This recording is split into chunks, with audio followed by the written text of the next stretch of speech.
자, 중생의 시간을 갖도록 하겠습니다. 먼저 드릴 첫 곡 149장입니다. 149장 1절, 2절 간주하신 다음에 3절 1절, 2절 간주하신 다음에 3절 드리시겠습니다.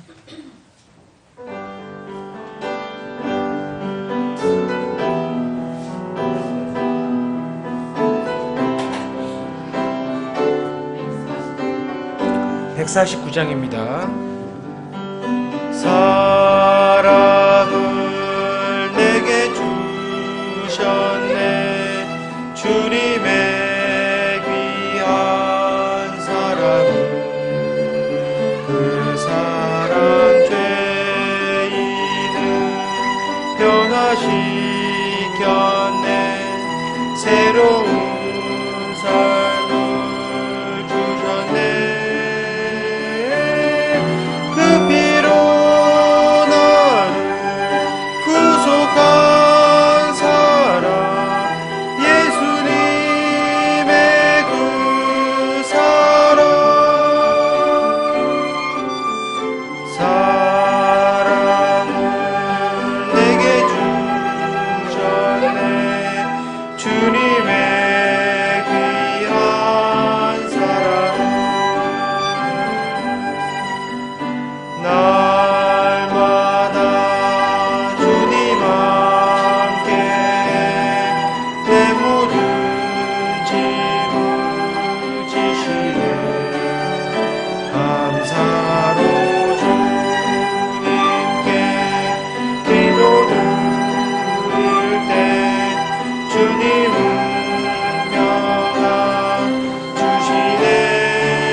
꿈처럼 사라지겠네. 세상 모든 슬픔을 주 예수 배울 때 찬송하겠네. 날 인도하신 그 사랑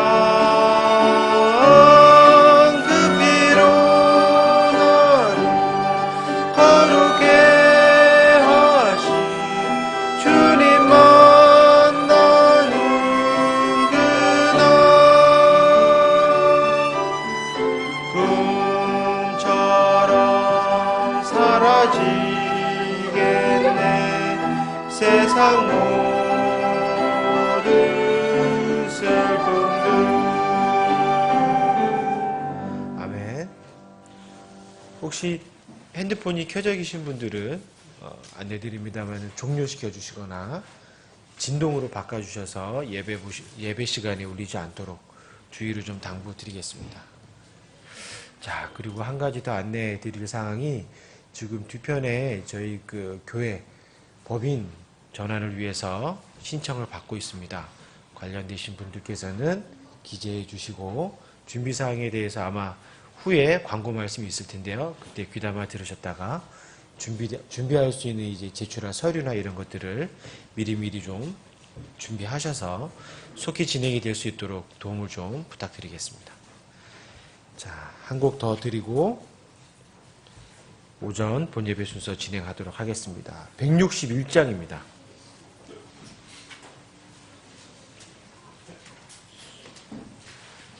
마라나타 찬송 161장 십자가로 가까이 1, 2, 3, 4절인데요. 1, 2절 드리시고 간주 그 다음에 3, 4절 1, 2 간주 3, 4절 이렇게 같이 드리시겠습니다.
십자가로 가까이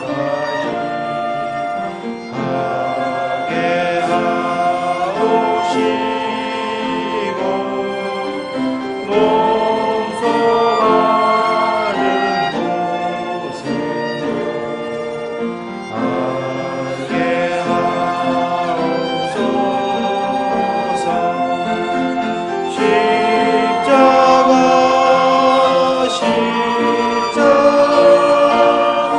무한 영광일세. 저강 건너에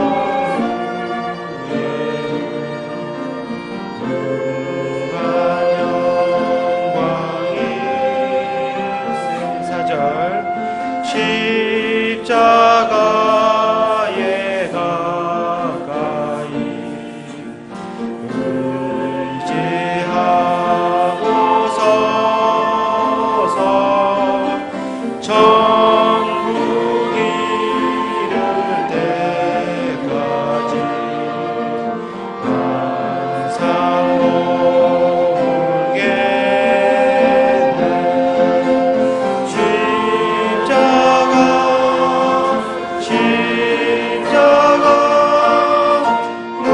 무한 영광일세. 저강 건너는 무한 영광일세. 아멘.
네, 다 같이 일어나셔서 찬송가 35장 찬양드리겠습니다.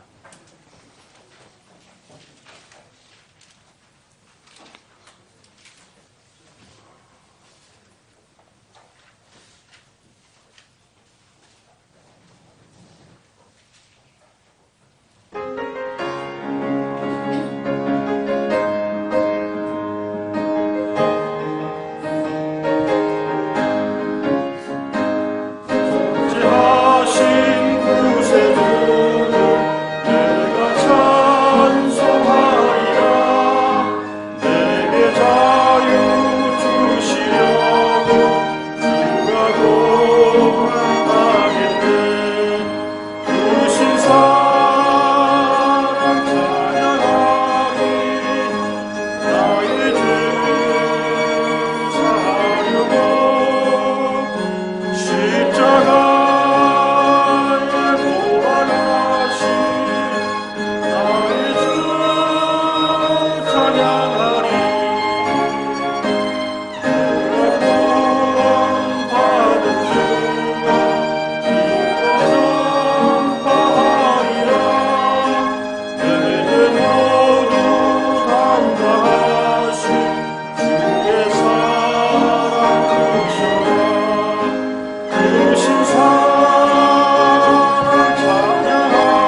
고맙고 감사하신 아버지 하나님, 하나님께서는 동산을 창설하시고 우리 인생들과 함께 하시기 위해 동산을 가꾸고 지키라고 하셨는데 우리는 아담 안에서 동산을 거부하고 밖으로 나왔던 자들이었습니다. 그러나 예수 그리스도의 죽으심과 사르심을 통해서 우리를 다시 이 은혜의 동산 안으로 불러주신 것을 감사합니다. 잃어버린 동산을 찾게 하신 것을 감사하고 또 하나님과 함께 거닐 수 있는 공간을 우리에게 주심을 감사합니다. 주님의 통치 안에서 우리가 활동할 수 있게 하신 것을 감사합니다. 주님의 소망이 우리의 소망이 되고 또 우리의 소망이 주님의 소망이 되는 세계로 우리를 불러주신 것을 감사합니다. 오늘보다 더 나은 내일이 있고 또 내일보다 더 나은 모레가 있는 이런 세계로 우리를 부르신 것을 감사합니다. 우리의 겉사람은 낡아지지만 속사람은 나날이 강건해진 세계로 우리를 불러주신 것을 감사합니다. 오늘도 주님이 주신 생명의 말씀을 먹고 마시며 이 은혜의 동산에서 주님의 은혜를 풍성히 누리는 우리가 다 되기를 원합니다. 우리 주 예수 그리스도 이름으로 기도드렸습니다. 아멘. 앉아주십시오. 464장 찬양 드린 후에 헌물을 위해서 기도해 주시겠습니다.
드려지는 헌물을 위해 다 함께 기도 드리시겠습니다. 주께서 내 마음속에 두신 기쁨은 그들의 곡식과 포도즙이 불어날 때의 기쁨보다 더 크니이다. 내가 평안히 눕고 자기도 하리니 주여 주께서만 나를 안전히 거하게 하시나이다. 사랑이 많으신 아버지 하나님, 복된 주일 아침, 우리 구별된 자들을 또한 세상으로부터 분류하여 이 한 곳에 모아 주님께 영으로 경배드리길 원하옵니다. 이 시간 주님께서 저희들에게 제공해 주신 소출 중에 첫 것을 주님께 드리길 원하옵니다. 이 물질들이 주님의 영광을 위하여 쓰여지길 원하오며 곳곳에 나가 있는 선교사들에게 그들의 영광된 삶을, 주님의 영광된 삶을 위해 쓰여지기를 원하나이다. 또한 이 쓰여지는 물질들이 선하게 쓰여져 주님 앞에 부복하여 더 많은 이들이 주님의 뜻이, 말씀이 어디로부터 오는지, 진리가 어디로부터 오는지 그들이 알기를 원하옵니다. 또한 많은 자나 적은 자나 드려지는 이들에게 주님 복을 더하여 주시고 그들의 삶이 주님께 부복하여 온전히 주님께 드릴 수 있는 삶으로 변화시켜 주시고 더하여 주시기를 원하옵니다. 오늘도 시작과 끝을 주님께 맡겨오며 거룩하신 예수님의 이름으로 기도드렸습니다. 아멘.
네, 교회 소식 참고해 주시기 바랍니다. 1번입니다.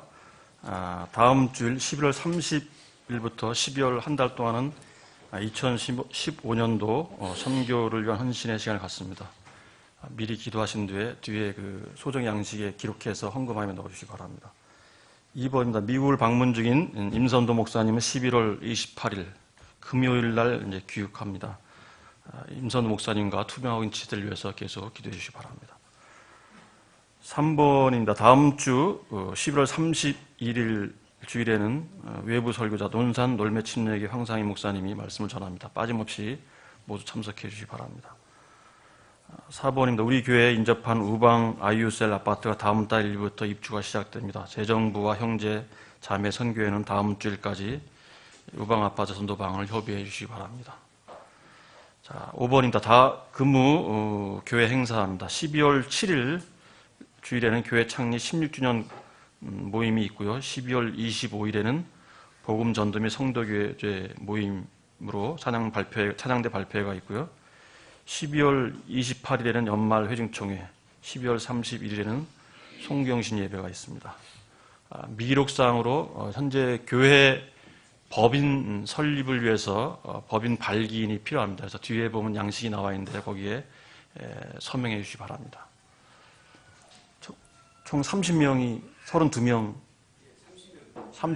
필요하니까 자매분들까지 다 서명을 하셔야 될 겁니다.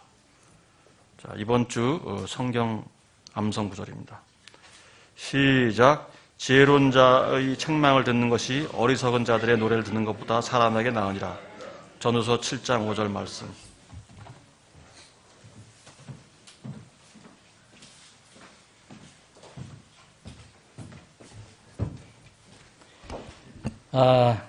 지금 광고 드린 대로 교회 창립 감사주일이 12월 7일인데 얼마 남았죠?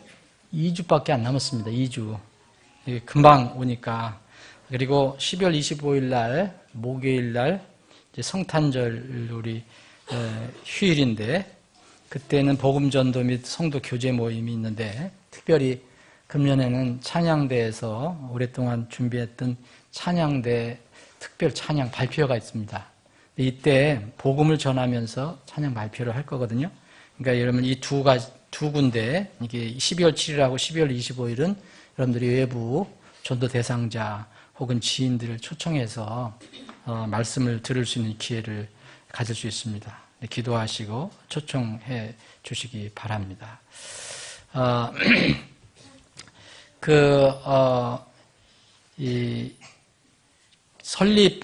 법인 설립, 필요한 발기인은 그냥 단순히 발기인입니다. 발기인. 그러니까 여러분들이 이렇게 주소하고 이름만 이렇게 써주시면 돼요. 성인들. 아무나 쓰는 게 아니에요. 성인들. 이렇게 도장을 찍을 수 있는, 원래는 인감도장이라 했는데, 인감도장이 아니래도 될 것 같습니다. 하여튼, 주민등록이 있는 분들은 이렇게 발기인으로서 이렇게 기록을 해 주시면 좋겠습니다. 이 가을이라 그런지 이렇게 여행하시는 분, 출장하시는 분들이 많아요. 그러니까 지금 임선우 목사님도 미국 여행 중이시고, 또 뭐 엄영희 자매님, 또 한경옥 자매님, 또 유시현 형제님 가정, 강명훈 형제 오셨어요? 강명훈 형제. 카자흐스탄 갔는데 귀국했나 모르겠네요. 선교 갔는데. 그리고 윤석구 형제, 김민우 형제가 일본 교토로 학회 출장을 갔습니다. 잘 다녀올 수 있도록 기도해 주시기 바랍니다. 그리고 오늘 지난 2006년인 줄 알고 있는데 2006년?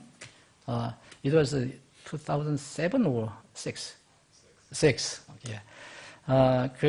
여러분들 기억하실 분은 기억하실 거예요. 오레곤 웨스트게이트 침례교회, 우리 거기에 담임 목사님도 제이코스 목사님도 한번 우리 교회 방문했었는데, 그때 선교팀이 우리 교회 방문한 적이 있었습니다. 여름에. 그래서 우리와 같이 여름 성경 캠프를 같이 했는데, 그때 각 가정마다 이렇게 분산해서 이렇게 숙박을 했었는데, 그때 왔던 우리 그때 젊은 형제, 지금도 뭐 젊은 형제지만, 조단 허브스트라고 하는 형제가, 우리 교회를 그때 왔던 형제입니다. 오리건 티가라드에서 온 형제인데, 오늘 참석했습니다. 우리 김상균 형제하고 같이 지금 지내고 있습니다. 잠깐, would you stand up, please? We welcome you. 그래서 이렇게 조던 허브스트 형제를 소개합니다. 네. 앉으세요. BCD. 이제 한국에서 앞으로 사는 것 같아요. 이제 영어 선생으로 아마 근무를 하는 것 같은데, 한국말을 빨리 배워야 돼요. 네, 한국말을 빨리. 한국에서 살려면 한국말을 배워야 된다고.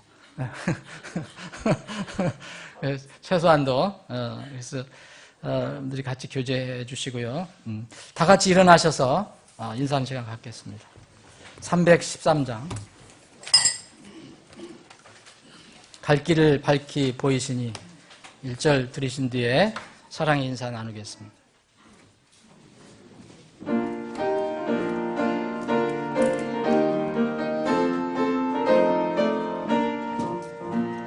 갈 길을 밝히 보이시니 주 앞에 빨리 나갑시다.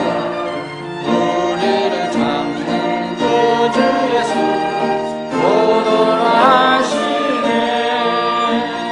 죄악 벗은 우리 영혼은 빛과 힘을 주를 보내네. 하늘에 계신 주 예수는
죄악 벗은 우리 영혼은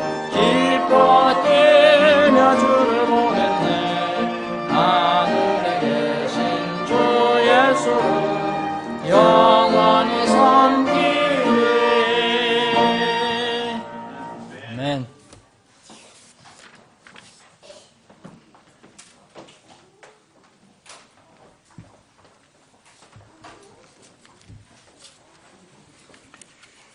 좋은 가을 날씨가 계속되고 있는데 저는 좀 오늘 목소리가 좀 별로 좋지 않습니다. 여러분 이해해 주시기 바랍니다. 소리를 많이 내도 이게 다 이렇게 밖으로 이렇게 시원하게 나가지 않아요. 아직 그 감기는 다 난 것 같은데 아직 후유증이 있는 것 같아요. 사랑하는 여러분, 지금 날씨가 계속 좋은 날씨라 너무너무 감사합니다. 오늘 여러분은 어떤 마음으로 이 교회 예배당을 향해서 왔습니까? 혹시 감사하면서 왔습니까? 아니면은 이게 찬양으로도 콧노래라도 부르면서 오셨습니까? 아니면 시간이 급해갖고 아무 생각 없이 정말 무감각하게 왔습니까? 아니면 혹은 불평과 불만스러운 마음으로 여러분들 왔습니까? 가을 이제 거의 다 이제 가는데 얼마 안 남았는데 가을은 너무 좋은 계절이기 때문에 많은 사람들이 무슨 계절, 뭐의 계절, 뭐의 가을 뭐 이렇게 얘기를 많이 합니다. 단풍의 계절이고 여행의 계절이고 그래서 여행하는 사람들이 많은 것 같아요. 독서의 계절이고 또 수학의 계절이고 또 운동 좋아하시는 사람들은 운동의 계절이고 결혼도 많이 하더라고요. 결혼의 계절이고 또 월동 준비할 계절이고 또 김장의 계절이고 근데 뭐니 해도 결실의 계절인 것 같아요. 그래서 이번 가을에 감사와 찬양이 이렇게 넘치는 계절이 되었으면 좋겠습니다. 오늘 이 박성환 지사님이 기도할 때 여러분들이 감사가 몇 번 나왔는지 한번 세본 적이 있었습니까? 오늘따라 기도에 감사라는 그 내용이 많이 나왔습니다.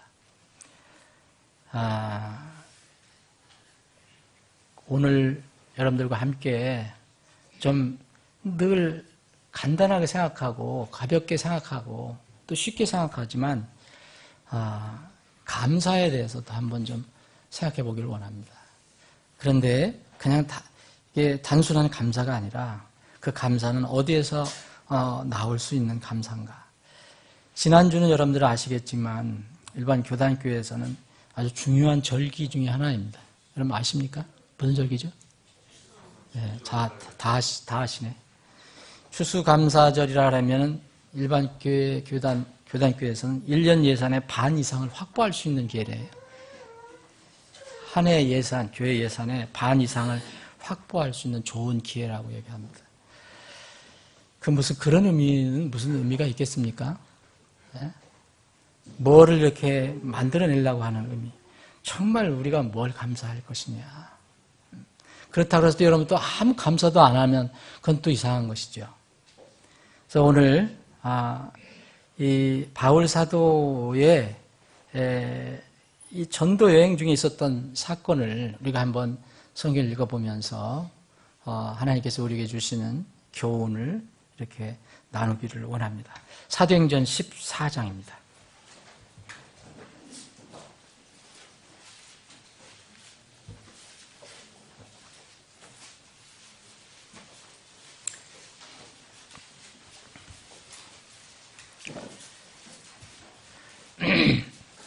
오늘 좀 긴데 그래도 오늘 아침에 성경을 한번 어느 부분 좀 읽어보자 이런 각오로 한번 좀 길지만 읽겠습니다. 제가 앞에 부분은 빠른 속도로 읽겠습니다. 여러분들이 가지고 계신 성경으로 같이 눈으로 따라 읽으시면 좋겠습니다.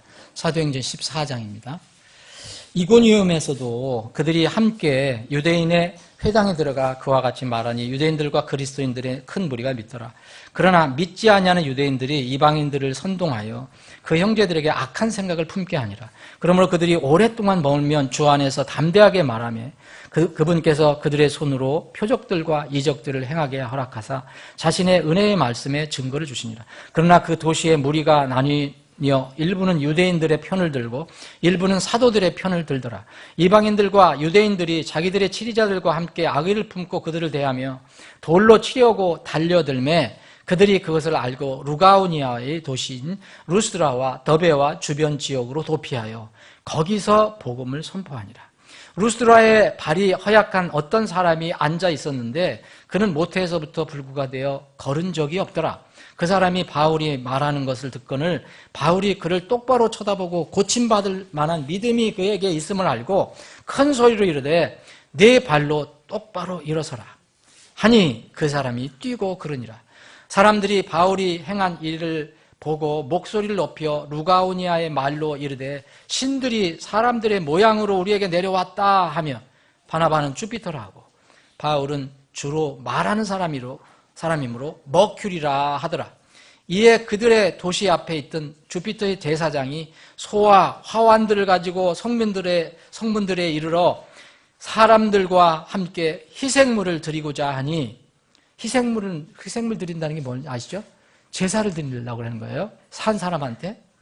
바나바는 주피터라 드리고자 하니 바나바와 바울 두 사도가 이 말을 듣고 자기 옷을 찢으며 사람들 가운데로 달려들어가 소리질러 이르되 선생들아 어찌하여 너희가 이런 일들을 행하느냐. 우리도 너희와 똑같은 성경을 가진 사람들이라. 너희에게 복음을 선포하는 것은 너희가 이런 헛된 일들을 버리고 하늘과 땅과 바다와 그 안에 있는 모든 것을 만드신 분 곧 살아계신 하나님께로 돌아오게 하려 함이라. 그분께서 지나간 때에는 모든 민족들이 자기들의 길로 걸어가도록 허락하셨으나 그럼에도 불구하고 선한 일을 행하시고 우리에게 하늘로부터 비를 주시며 결실의 계절을 주사 음식과 기쁨으로 우리 마음에 채워주심으로써 증거 없이 자신을 내버려 두지 아니하셨느니라 하고 이렇게 말하여 겨우 그 사람들을 말려 자기들에게 희생물을 드리지 못하게 하니라. 19절부터 22절까지 함께 읽겠습니다. 19절부터 20절 시작합니다. 어떤 유대인들이 안디옥과 이고니엄에서 거기로 와서 사람들을 설득하고 돌로 바울을 쳐서 그가 죽은 줄로 생각하고는 도시 밖으로 끌어내니라. 그러나 제자들이 그를 둘러섰을 때에 그가 일어나 도시로 들어갔다가 이튿날 바나바와 함께 더베로 떠나 그 도시에서 복음을 전파하며 많은 사람을 가르치고 다시 루스드라와 이고니엄과 안디옥으로 돌아가 제자들의 혼을 굳건하게 하며 그들에게 권면하며 믿음 안에 거하게 하고 또 우리가 반드시 많은 환난을 거쳐 하나님의 왕국에 들어가야 하리라 하더라. 아멘. 아버지 하나님, 오늘 참 좋은 복된 주일 허락해 주심을 감사합니다. 이 주일 아침에 또 우리 회중에게 하나님께서 우리에게 생명의 말씀을 또 주심을 감사합니다. 날마다 하나님의 이 생명의 말씀을 주심에 대해서 감사를 드립니다. 이 아침에 더욱 감사를 드립니다. 아버지 하나님, 오늘 아침에 주신 말씀을 저희들이 깊이 묵상하고 이 말씀을 통해서 큰 힘을 얻고 또 생명의 양식을 얻을 수 있게 하여 주옵소서. 이 시간에 모든 것을 주님의 손에 의탁합니다. 원하신 방향으로 이끌어 주시고 홀로 영광 받아 주시옵소서. 거룩하신 예수님의 이름으로 기도합니다. 아멘. 바울 사도의 제1차 전도 여행에서 있었던 일 중에 하나입니다. 오늘 우리가 지금 읽은 부분이 바울 사도가 극적으로 구원을 받고 회심한 뒤에 이제 바로 하나님의 그 감동을 받아서 복음을 전하기 시작했죠. 그래서 첫 번째 공식적으로 교회에서 파송을 받아서 안디옥 교회 파송을 받아서 이제 그 소아시아 지방 그리고 이제 멀게는 유럽 초입까지 전도하는 여행을 시작합니다. 오늘 그 읽은 부분은 바로 13장서부터 시작되는 제1차 전도 여행 중에 있었던 그런 일입니다. 여기 14장 보시면 이고니움이라는 데가 나옵니다. 이고니움에서 이제 복음을 전도하는 내용이 1절부터 6절까지 나와 있습니다. 하나님께서 이렇게 함께 하시는 중에서도 분명히 하나님께서 함께 하시거든요. 그런데 일어나는 그 어떤 일 중에 보면 고난이 나와요. 여기 보면 6절까지 우리가 읽은 부분 보면은 분명히 하나님 함께 하시는데 어려운 일이 생깁니다. 여기 보면 사람들이 이 악한 마음을 품고 돌로 이렇게 치려고 달려들잖아요. 그래서 그것을 간신히 이렇게 도망해서 다른 곳으로 피하는 그런 장면이 거기에 나와 있습니다. 이것은 하나님께 함께 하시는 중에서도 일어나는 그런 일입니다. 이고니움을 도피해서 간 곳은 바로 루가오니아 지방의 도시 루스드라입니다. 루스드라. 여기 6절에 보면 루가오니아의 도시인 루스드라와 더베 지역 주변 지역으로 도피했다. 거기서 복음을 이제 선포하게 됩니다.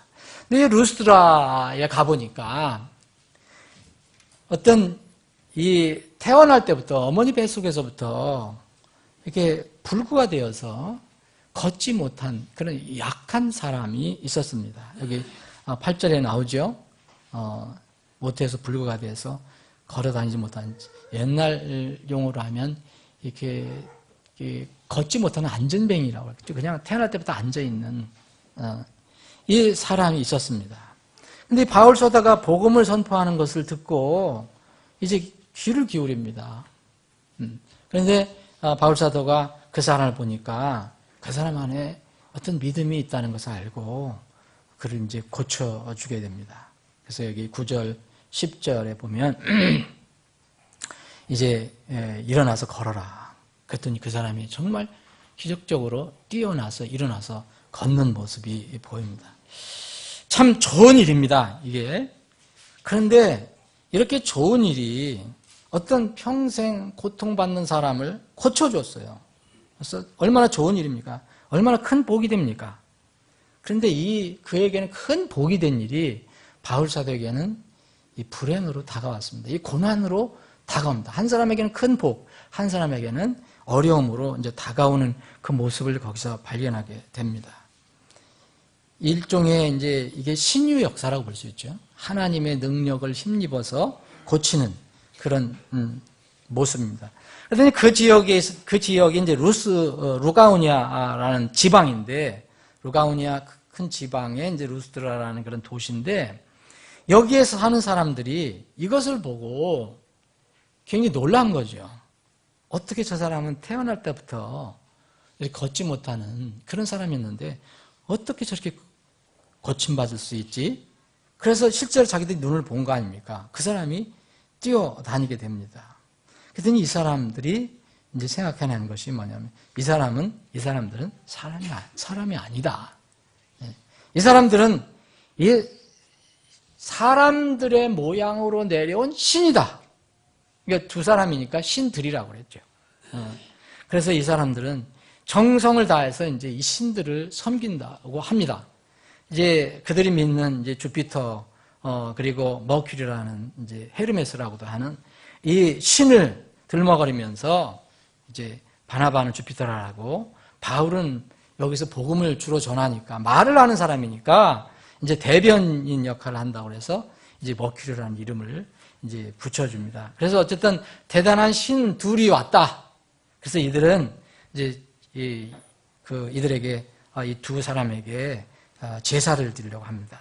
거기에 보면 그래서 주피터의 제사장을 불러와서 주피터의 제사장, 그들이 날마다 주피터, 보이지 않는 주피터, 그들은 이제 제사를 드릴 거 아닙니까? 그 계절마다 드릴 거 아닙니까? 그런데 이제 진짜 주피터가 왔다. 우리 눈에 보이는 주피터가 왔다. 그래서 주피터의 제사장을 데려와서 큰 소를 잡는가 봐요. 잡고 그 꽃을 만들어 놓은 그 화환들을 가지고 사람들을 모아서 거기서 제사를 드리려고 합니다. 막 준비합니다. 여기 성문들이 모여갖고서. 근데 이것을 본 바나와 바울이 놀래갖고 이제 절대 이렇게 하면 안 된다. 우리는 신이 아니다. 우리는 너희들과 똑같은 감정을 가지고 있는 성정을 가지고 있는 사람이다. 다만 내가 그 사람을 고쳐준 것은 살아계신 하나님의 능력으로 한 것이다. 이렇게 이제 얘기하면서 복음을 선포한 것. 이게 너희들이 이렇게 이런 헛된 일을 하지 말고 살아계신 하나님께 돌아와야 된다. 이런 이야기를 하게 됩니다. 그래서 거기서 15절부터 이 17절까지 어떤 면에는 복음을 섞어서 살아계신 하나님이 어떤 분이신가를 이렇게 강조해서 지금 말씀을 하고 있습니다. 그랬더니 이 사람들이 이 바울과 바나바의 이 간절한 외침을 이제 듣고 제사 드리는 것은 이제 중단을 하게 됩니다. 겨우 이제 사실 뜯어 말린 겁니다. 어떤 사람들은 세상에 이 세상 사람들이 저 사람은 대단한 사람이야. 저 사람은 신들 것 같다. 하나님 것 같다. 그러면 가만히 있는 사람들이 있거든요. 이게 숭배 받으려고 하는 사람들. 일부러 또 그렇게 조장하는 사람들도 있어요. 세상에는. 이상한 그 종교인들 보면 그런 사람들이 분명히 있어요. 자기가 뭐 그리스도의 대리자니 자기가 하나님의 영을 받았느니 사람들이 숭배를 받아야 합니다. 근데 바울과 이 바나바는 절대 그렇게 하지 않았습니다. 한바탕에 정말 힘든 회오리가 또 지나갔어요. 복음을 전하는데 돈을 들고서 자기를 죽이려고 하는 사람들을 겨우 피해갖고서 왔는데 이제는 또 이게 제사 소동이 일어나서 겨우 뜯어 말렸습니다. 일단에 한 회오리가 또 지나갔습니다. 그런데 그것으로 끝나지 않았다는 것을 또 보게 됩니다. 더 어려운 일이 다가옵니다. 일단에 이 유대인들이 이 두 사람을 계속 쫓아다니잖아요. 뒤를 밟아서. 이 사람들이 여기까지 찾아왔어요. 여기 19절에 보면 어떤 유대인들이 안디옥과 이고니움에서 거기로 와서 다 거쳐왔던데요. 여기 안디옥은 비시디아 안디옥입니다. 시리아의 안디옥을 얘기하는 게 아니라 비시디아의 안디옥, 그러니까 이고니움을 에서 거기까지 이 두 사람을 쫓아서 왔습니다. 와서 거기에 있는 사람, 루가우니아 지방에 있는 사람, 루스드라에 있는 사람들을 설득합니다. 이 두 사람은 나쁜 사람이다. 죽여야 한다. 그래서 돌로 바울을 칩니다. 실제로 쳤습니다. 그 사람들과 거기 있는 사람들이 합세해서 돌로 쳐서 그를 죽입니다. 거의 여기 그가 죽은 줄 생각하고 그랬는데 도시 밖으로 내팽개칩니다. 돌로 쳐서 얼마나 피를 많이 흘렸겠습니까? 사람들이 보면 이게 숨이 끊어졌다. 그러니까 이제 이 성문 밖으로 버린 것입니다. 여러분, 여기서 바울을 돌로 친 사람들이 누구였습니까? 유대인들인데 바로 조금 전에 그들을 숭앙하려고 그들을 소위 얘기하면 제사 드리려고 했던 그 사람들입니다. 정말 돌변했습니다. 여러분 13절에 그 도시 앞에 있었던 사람들이 있잖아요. 희생물 드리려고 했었잖아요. 거기에 18절에 겨우 뜯어말린 사람이 그 사람들입니다. 근데 일단 유대인들이 와서 거기 와서 사람들을 설득하니까 그 사람들 설득하니까 이제는 돌로 바울을 쳐서 죽였습니다. 여러분, 여기서 우리가 잠깐 생각해 볼 것은 뭐냐면 바울을 돌로 친 사람들은 조금 전에 바울을 제사드리고 경배하려고 했던 사람입니다. 여러분, 사람의 마음은요 얼마나 간사한지 몰라요. 여러분들 마음이나 제 마음이나 하나님과 비교하면 그렇습니다. 저는 마음이 간사하지 않는데요, 그런 사람 없습니다. 정도의 차이만 있을 뿐입니다. 얼마나 사람 마음이 변화가 심한지 아십니까? 그래서 우리 마음은, 사람의 마음은 하나님께만 아신다고 합니다. 우리는 다른 사람들의 마음을 잘 몰라요. 저 사람이 언제 어떻게 될지 모릅니다.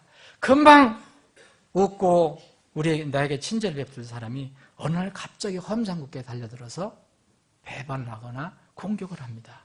이런 것이 인간사에서 비일비재 일어납니다. 바울 사도는 이것을 처절하게 깨닫습니다. 체험합니다. 이 복음을 전하는 상황에서. 사실 복음 때문에도 어려움을 경험했지만 사실 인간에 관련된 어려움이었습니다. 여러분, 바울 사도가 폭풍 만나서 어려움도 겪고 환경 때문에 어려움을 겪었지만 그거보다 더 힘들었던 것은 사람들과의 문제였습니다. 이것 때문에 절망하고 좌절하고 때로는 하나님께서 그래서 우리 마음이 어떤 것인가를 늘 알으라고 말씀하십니다. 마음 모든 것보다 거짓되고 극도로 사악하니 누가 그것을 할 수 있으리요? 여기서 극도로는 아주 절박할 정도로 그렇게 사악하다는 거예요. 누가 그것을 알 수 있으리요? 모른다는 얘기입니다. 사람은 모른다는 거예요. 그래서 주님께서 이렇게 하십니다. 사람들은 모른다. 그런데 나는 안다. 하나님께서 나 주는 마음을 살피며 속 중심을 시험하여 각 사람의 길들과 그 사람의 행위대로 그 사람에게 주느니라. 하나님은 정확하게 공평하게 앞으로 다 판단하시고 평가하실 거라는 겁니다. 예배 드리면서 조용히 다른 사람에게 방해가 되면 안 돼요. 그런데 이 사람은 이걸 잘 몰라요. 우리가 최대한 사람들을 잘 대하는 것은 우리가 해야 되지만 그러나 우리가 깨달아야 할 것은 뭐냐면요. 절대 우리 마음 믿으면 안 됩니다. 우리 마음 변할 수 있어요. 누구를 믿어야 되냐? 변하지 않는 하나님을 믿어야 돼요. 우리 다른 사람을 신뢰하지 말라는 게 아니라 다른 사람을 신뢰하는 건 좋지만 하나님을 철저히 믿어야지 다른 사람을 믿고 다른 사람에게 선한 일을 하다가 어려움을 당하면 하나님을 원망해요. 하나님을 믿어야 합니다. 사람 마음은 모든 것보다 거짓되고 극도로 사악해요. 그런데 하나님만 마음을 살피시고 속 중심을 시험하실 수 있어요. 이 사람들이요. 돌변한 사람들이 조금 전에는 자기들이 제사를 드리고 얼마나 놀랐겠죠. 와, 위대한 사람, 훌륭한 사람, 하나님의 아들이 왔다, 신이 왔다. 얼마나 요란했을 거예요. 그죠? 근데 조금 전에 유대인들이 와서 이렇게, 야, 아니야. 저 사람들이 나쁜 사람이야. 이렇게 속삭거리니까 금방 돌을 짚고 그들 칩니다. 여러분, 여기서 이 죽은 줄로 생각해서 도시 밖으로 그를 끌어내니라 그랬다 그랬습니다. 사람들은 바울이 죽은 줄로 알았습니다. 이때 바울은 죽었었을까요? 아니면 죽지 않았던 것인가요? 아무도 모릅니다. 하나님만 아십니다. 그런데 저는 믿기로는 이때 바울은 일시적으로 숨이 멎었었다고 저는 생각을 합니다. 아마도 이때 하나님께서 바울을 어떤 경험을 주신 거로 생각합니다. 며칠 전에 9시 뉴스를 보니까 그게 어딘데 기억이 잘 안 나는데 어떤 사람이 실제로 숨이 끊어졌다가 영안실로 보냈어요. 의사가 다 있어 죽었다. 그래서 보냈는데 영안실에 가서 나중에 장의사하고 다 와서 보니까 지금 살아있는 거예요. 그 뉴스 들으셨죠? 네, 들으셨어요? 네. 참 신기하죠? 근데 분명히 의사가 이거 죽었다. 숨이 몇 분 동안 이게 숨을 안 쉬었다 그러니까. 근데 영안실에 보냈는데 다시 살아났어요. 저는 그런 걸 이해할 수는 없지만 그 있을 수 있습니다. 여러분, 바울이 돌에 맞아서 거의 사람들이 알고 바깥으로 버렸다면 죽었었을 것입니다. 그런데 바울이 다시 살아났어요. 요 사이가 바로 19절과 20절 사이가 저는 고린도 후서 12장에 있는 경험이 있었던 그런 사건이라고 봅니다.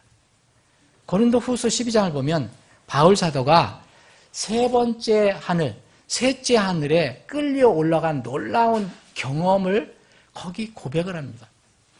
그러면서도 겸손하게 혹시 이 자기의 고백이 혹시 잘못 전해질까봐, 이상한 사람들에 의해서 잘못 전해질까봐 아주 조심스럽게 얘기합니다.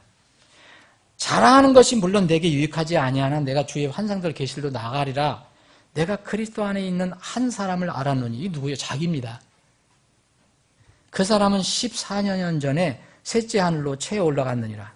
몸에 있었는지 내가 말할 수 없으며 몸 밖에 있었는지 내가 말할 수 없으나 하나님은 아시느니라. 벌써 금방 자기라고 또 얘기를 해버려요. 내가 이런 사람을 알았노니 몸 안에 있었는지 몸 밖에 있었는지 내가 말할 수 없으나 하나님은 아시느니라. 그러면서 또 내가라 하면서 또 4절은 또 그로 바꿔요. 그가 낙원으로 채에 올라가서 말할 수 없는 말들을 들었으니 사람이 그것들을 말하는 것은 법에 어긋나느니라. 그래서 이 셋째 하늘에 올려갔던 경험을 얘기하잖아요. 사랑하는 여러분, 이 성경은 하나님의 말씀입니다. 살아계신 하나님의 틀림없는 말씀입니다. 여러분들은 다 똑같은 경험을 하지 못하더라도 바울 사도가 이런 경험을 했습니다. 그게 실제로 우리 대신 가서 하늘을 보고 왔어요. 하늘은 분명히 있습니다. 하나님이 계신 곳이 있어요. 천국은 분명히 있습니다. 이때 분명히 올라가지 않았을까? 저는 그렇게 생각을 합니다. 잠깐 동안. 사랑하는 여러분, 이 천국 갔다 온 얘기가 오늘 중요한 얘기가 아니고요. 바울 사도가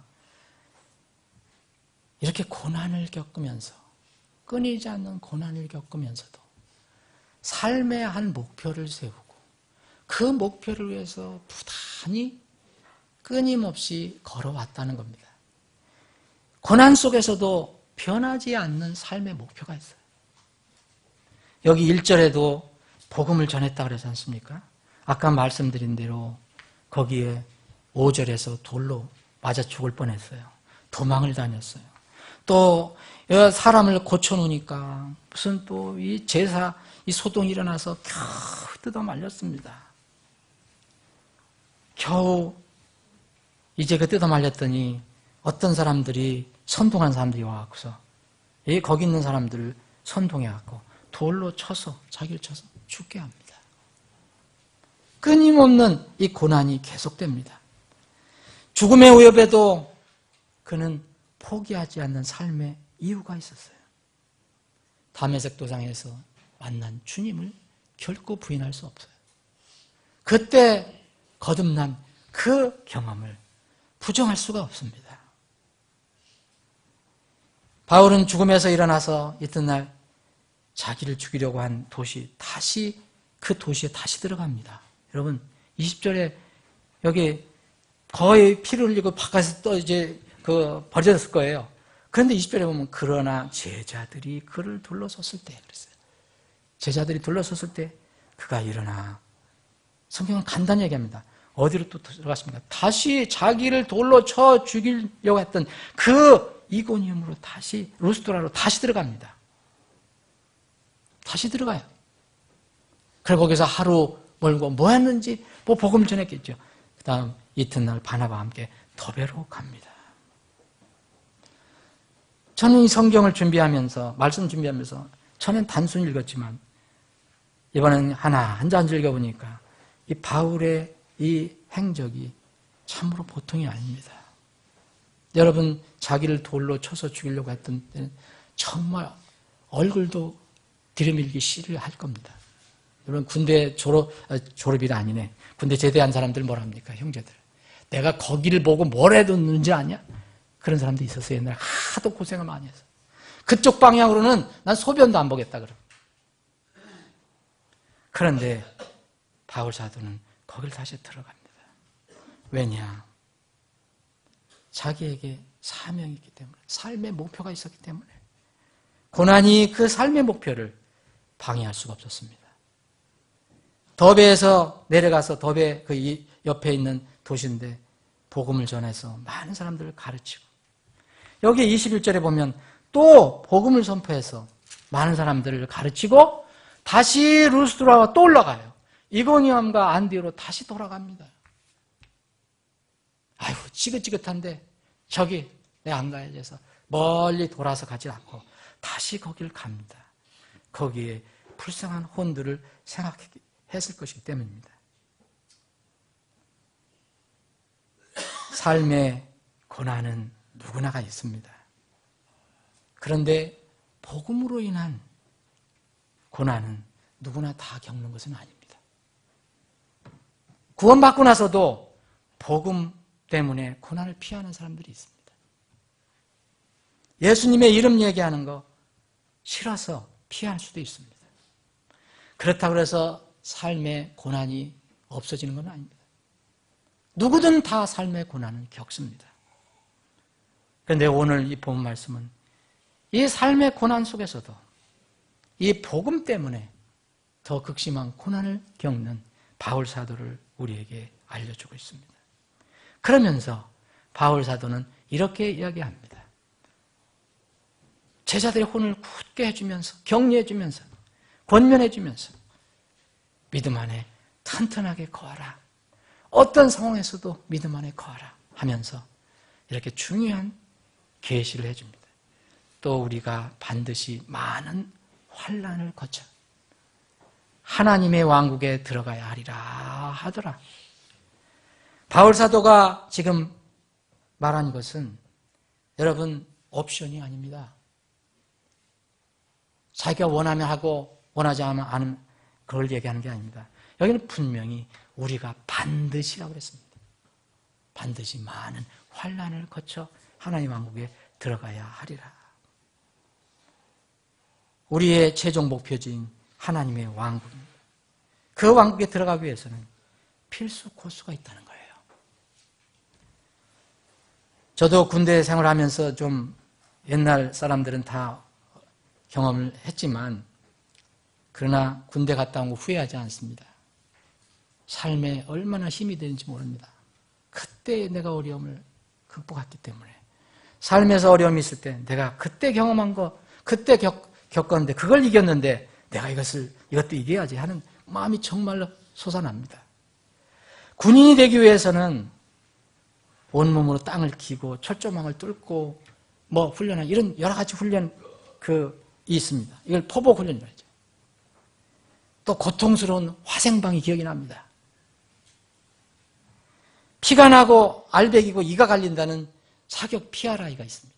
아는 분은 아는 자매님들은 모르겠지만 꼭 몰라도 좋습니다. 형제들은 대부분 압니다. 그런데 이런 거 어렵다고 안 하겠다. 하고 싶지 않다고 안 하면 그리스도의 군사는 안 됩니다. 예수 그리스도께서는 우리를 다 군사로 부르셨지만 구원은 주셨지만 그리스도의 군사로 좋은 군사로 살지 못한 사람이 있습니다. PRI가 어렵다고 화생방이 어렵다고 이 철조망을 뚫고 가는 포복 훈련 어렵다고 유격 훈련 어렵다고 거부하면 군인은 될 수가 없습니다. 바나바와 바울에게 제사를 지내려는 이 이교도들에게 두 사도가 소개한 하나님, 자기가 이 삶 속에서 고난이 있다. 근데 복음을 전할 때 여전히 살아계신 하나님이 계신데 내가 고난을 겪는다. 이 바울 사도가 이런 고난 속에서도 이 이교도들에게 소개한 하나님이 여기 있습니다. 여러분, 우리가 이교도들에게 복음을 전할 때 또 하나님 소개할 때 보면 대단한 거, 또 요란한 거, 이런 것을 소개하려고 합니다. 여기에 보면은 어떤 사람이 평생 이제 앉았을 때, 어렸을 때부터, 태어날 때부터 걷지 못하는 사람이 이 바울 사도의 하나님의 능력을 통해서 고침받았습니다. 세상 사람은 난리가 난 거죠. 이 정말 신들이다. 세상은 이런 것을 좋아합니다. 그런데 바울 사도는 여기서 이 이교도들에게, 이렇게 난리를 피우는 이교도들에게 그가 믿고 있는 살아계신 하나님을 소개했을 때는 그 하나님은 그 사람들의 기대와는 너무 차이가 있어요. 어떤 하나님입니까? 단순히 하늘과 땅과 바다와 그 안에 있는 모든 것을 만드신 분이라고 얘기합니다. 정말 실감이 안 되는 얘기입니다. 그러면서 너희들은 그런 헛된 일을 버리고 이런 살아계신 하나님께 돌아와라 라고 얘기합니다. 바울사도 고난을 겪는, 죽음까지도 경험한 이런 바울사도가 세상에게 소개한 하나님은, 바로 살아계신 하나님은 이런 하나님입니다. 우리 교회가 전도 선교하는 것은 바로 이런 하나님을 소개하는 겁니다. 안진병이가 일어났다, 무슨 환상을 봤다, 이걸 전하는 게 아니고, 하나님은 물론 그런 거 하실 수 있습니다.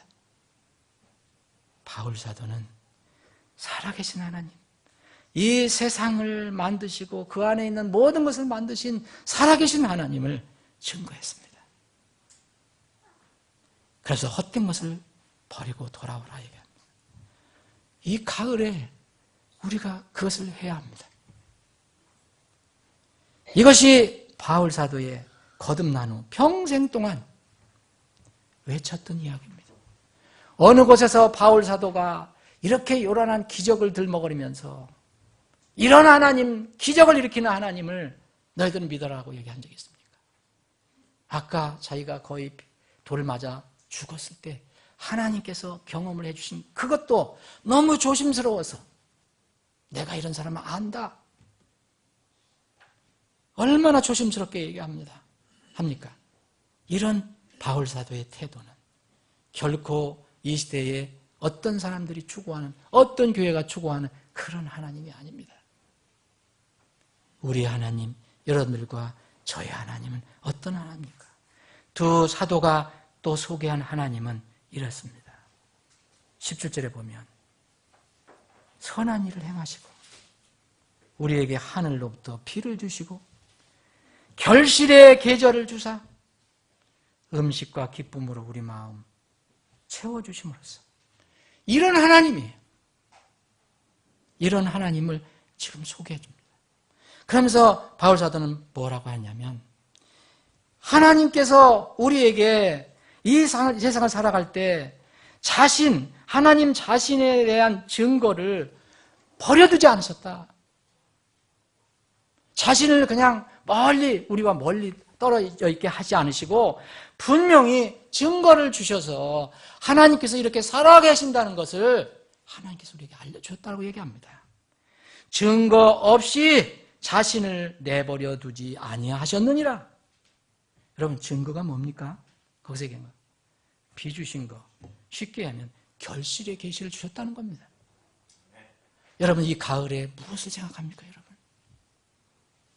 1년에 한 번 교단교회에서 얘기하는 것처럼 교회 예산을 위해서 추수감사절 누가 헌금을 더 많이 했냐, 어느 장로는 뭐 얼마나 하고 어느 권사는 얼마나 하고, 이거 경쟁하는 게 아닙니다. 물론 하나님께 드리는 것은 좋은 것입니다. 하나님을 어떻게 진실로 우리가 감사하고 찬양할 수 있을까? 요란하고 대단한 것만 우리는 기다릴 때가 있습니다. 결실의 계시를 주시는 것. 이렇게 가을을 맞이해서 정말 모든 이 오곡백화가 무르익고 정말 이 수확을 하면 우리가 먹을 음식이 풍성하고, 이것 자체로 여러분들 살아계신 하나님을 인식하고 감사합니까? 바울 사도는 분명히 얘기합니다. 결실의 계시를 주사 음식과 기쁨으로 우리 마음을 채워주심으로써 증거 없이 자신을 버려두지 않으셨다고 그랬습니다. 사랑하는 여러분, 우리 마음에는 엄청난 기적이나 무슨 놀라운 일들 이런 게 있어야 하나님께 찬양하고 그래도 뭐 조금 감사하고. 그런데 바나바와 바울 사도는 우리가 일상에서 아무 느낌도 없는 것, 감사도 없이 지내는 것, 이런 것들을 살아계신 하나님의 증거로 제시했습니다. 사랑하는 여러분, 여러분들은 오늘 주일 아침에 오시면서 하나님께서 우리에게 선한 일을 베푸신다, 철따라 비를 주신다, 계절을 주신다, 이 가을을 주셔서 결실의 계절을 주셨다, 그래서 오늘 아침에 굶지 않고 밥을 맛있게 먹고 이렇게 교회당에 왔다, 이것으로 여러분 기뻐하셨습니까? 분명히 바울 사도는 그것을 이야기합니다. 셋째 하늘까지 갔다 왔던 바울 사도, 죽었다가 일어나는 바울 사도, 죽은 자를 살리고 병자를 일으켜 세웠던 바로 바울 사도, 독사에 물리고서도 죽지 않았던 바울 사도, 폭풍에서 배가 파손했지만 살아난 바울 사도, 그가 제시한 살아계신 하나님의 증거는 바로 그런 것들이 아니었습니다. 뭐였습니까? 매일매일 운행되고 있는, 우리가 살고 있는 이 창조세계가 바로 하나님이 살아계심을 증거하는 것이라 얘기합니다. 우리는 지금 결실의 계절을 맞이했습니다. 이미 많이 지났습니다. 결실의 계절, 가을을 주셔서 우리가 음식을 풍요롭게 먹습니다. 온갖 열매, 곡식을 이제 우리가 얼마든지 먹을 수 있습니다. 이런 것들로 인해 우리 마음에 기쁨이 있습니다. 여러분 배고프면 기쁨 없잖아요. 근데 분명히 뭐 먹을 게 있으니까 기쁘잖아요. 여러분들 이제 조금 이따 식사하실 때 얼굴 찡그리면서 이 밥을 내가 왜 먹어야 하나, 이런 사람 있습니까? 여러분들 보면 다 즐겁게 먹어요. 하나님께 주신 거예요. 하나님께서 주신 것. 사랑하는 여러분, 이것이 가장 확실한 하나님이 살아계신 증거라는 거예요. 우리가 매일매일 이렇게 움직이고 숨을 쉬고 살아가는 것도 하나님께서 살아계시는 가장 큰 증거라는 거예요. 그런데 우리는 이걸 감사를 모릅니다. 만날 숨 쉬는 이 공기 감사 몰라요. 만날 마시는 물 감사 몰라요. 만날 먹는 음식 감사기도 진정하게 못해요. 왜 우리는 무언가 더 감정이 요구하는 그런 것을 찾기 때문입니다. 어떤 사람들이 오늘도 태어나고 어떤 사람은 또 오늘 떠나갑니다, 세상을. 우리가 이렇게 숨을 쉬고 지금 존재하는 것도 살아계신 하나님의 증거입니다. 사도행전 17장을 보면 이런 말씀이 있습니다. 바울 사도가 똑같이 비슷한 말씀을 하십니다. 그때 바울이 마르스의 언덕 가운데 22절입니다. 서서 이르되 너희 아테네 사람아, 내가 알고 보니 너희가 모든 것에 지나치게 미신에 사로잡혀 있더라. 이것도 신 저것도 신, 그러면서 하나님에서 알지 못하는 신에게 이런 것도 써놨습니다. 바울 사도는 이야기합니다. 세상과 그 안에 모든 것을 만드신 하나님은 하늘과 땅의 주심으로 손으로 만든 자들이 거하지 아니하시고 또 무엇인가를 필요로 하시는 것처럼 사람들의 손을 통해 경배를 받지 아니하시나니 이는 그분께서 모든 사람에게 생명과 호흡과 만물을 주시기 때문입니다. 지금 여러분들 숨 쉬는 것도 하나님의 은혜임을 믿으시기 바랍니다. 건강해도 어느 순간, 저도 이번에 감기 앓으면서 몸이 약한 걸 읽을 때 자, 건강의 소중함을 또 아는 거예요. 아무것도 아닌 것 같지만 하나님이 툭 치시면 끝나요. 하나님이 툭 쳐서 끝난 사람들이 많이 기록이 되어 있습니다. 생명과 호흡과 만물을 주시기 때문이다. 정리를 해보겠습니다. 예, 27절. 이것은 그들이 혹시라도 주를 더듬어 찾다가 발견하면 그분을 구하게 하려 하십니다. 그러나 그분은 우리 각 사람부터 멀리 떨어져 있지 아니하니 이는 우리가 그분 안에서 살며 움직이며 존재하기 때문이라.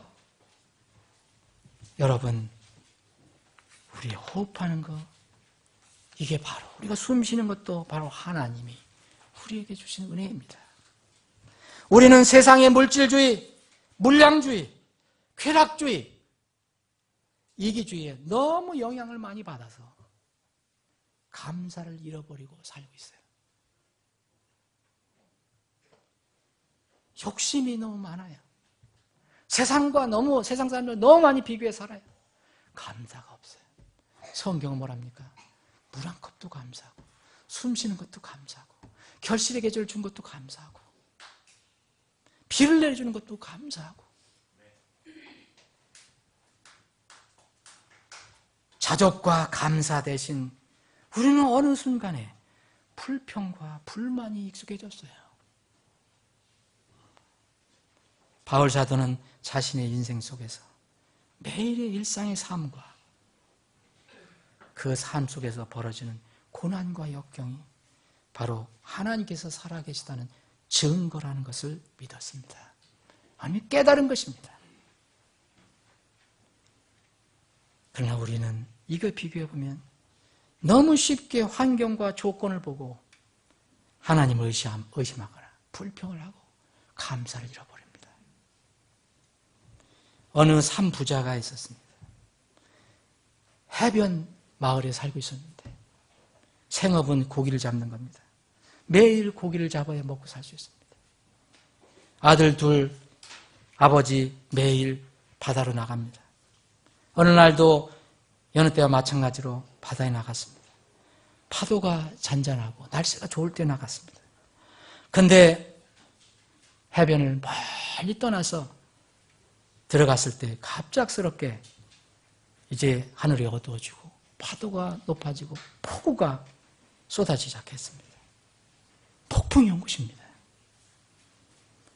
밤이 되도록 길을 찾지 못했습니다. 깜깜한 바다에서 어디로 가야 할지 방향을 알지 못해서 길을 헤매고 있었습니다. 그런데 그 폭풍 속에서 그 사투를 하고 있는데 멀리서 불빛이 보였습니다. 그 불빛을 보고 겨우 방향을 잡아서 폭풍을 뚫고 육지에 도착했습니다.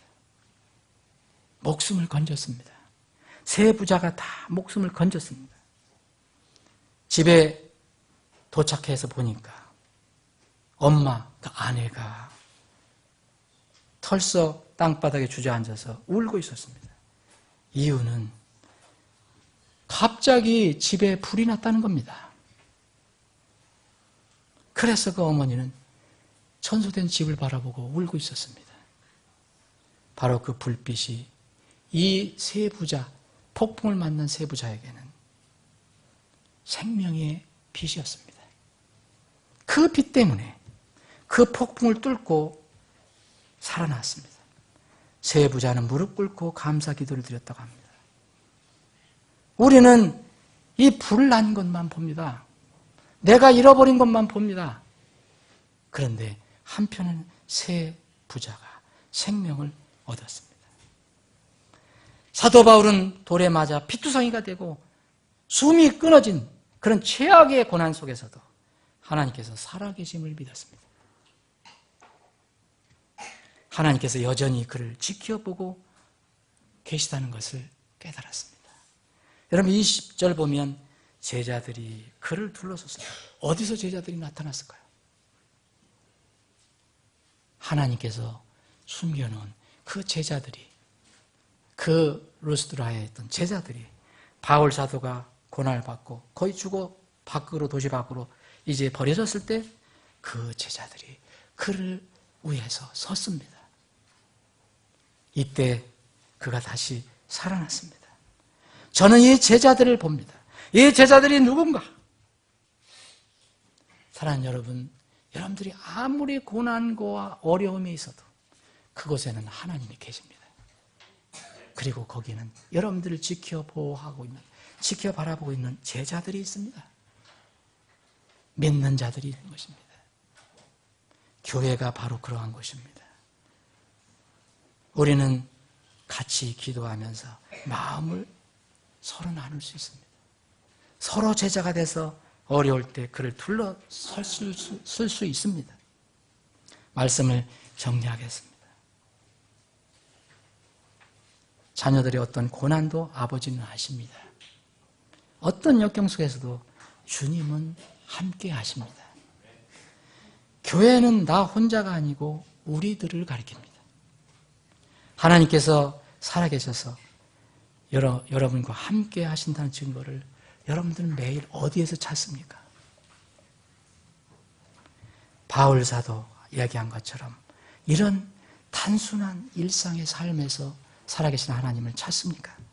아니면 엄청나고 나에게 놀라운 그런 일들만 찾습니까? 여러분, 바울 사도의 태도는 우리에게 작은 것에도 감사하는 마음을 가져다 줍니다.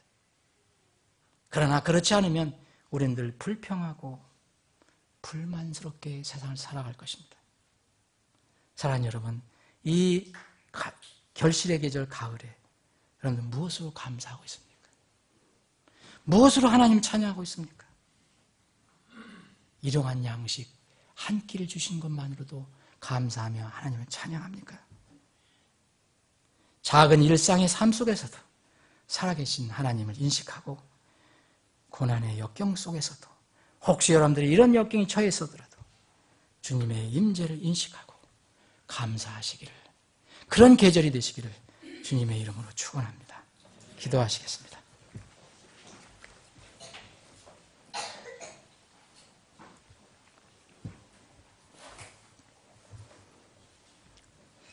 아버지 하나님, 오늘도 말씀을 주셔서 저희들에게 힘을 주심을 감사합니다. 교만했던 마음, 욕심으로 가득 찼던 마음이 있었다면 오늘 말씀으로 그것을 내려놓게 하시고 모든 것에 항상 감사할 수 있는 마음을 허락해 주심을 감사합니다. 이 가을에, 이 좋은 계절에 주신 모든 것으로 인해서 하나님을 찬양하고 경배하기를 원합니다. 우리 모두가 하나님께 감사하고 찬양하는 이 계절을 보낼 수 있도록 우리에게 더 큰 믿음을 허락해 주시옵소서. 거룩하신 예수님의 이름으로 기도합니다.